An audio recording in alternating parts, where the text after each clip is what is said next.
Integrity visa fee అనేది America ప్రభుత్వం తాజాగా ప్రవేశపెట్టిన అదనపు వీసా ఛార్జ్. ఇది ప్రతి వీసా దరఖాస్తు ఖర్చులో అదనంగా $250 పూర్తిగా చెల్లించాల్సిన ఫీజుగా ఉంటుంది. $250 సుమారు 21,000 రూపీస్ ప్లస్ ప్రతి non immigrant visa H1B, F1, B1/B2, J1 కోసం తప్పనిసరిగా చెల్లించాలి.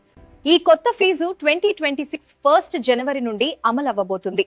అధికారిక అమలు విధానం ఇంకా పూర్తిగా ప్రకటించలేదు.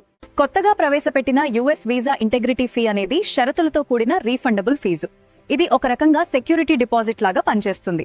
అంటే వీసా పొందిన వ్యక్తి అన్ని వీసా నియమాలను ఖచ్చితంగా పాటిస్తే మాత్రమే ఈ ఫీజు తిరిగి పొందే అవకాశం ఉంటుంది.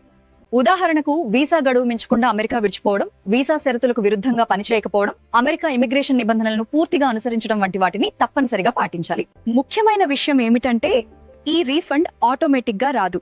వీసా హోల్డర్ స్వయంగా రీఫండ్ కోసం అప్లై చేయాలి. ప్రస్తుతం ఈ ఫీజు అమలు విధానం, రీఫండ్ ప్రాసెస్ కు సంబంధించిన పూర్తి వివరాలు ఇంకా యుఎస్ డిపార్ట్మెంట్ ఆఫ్ స్టేట్ నుంచి స్పష్టంగా వెల్లడవుతున్న దశలోనే ఉన్నాయి.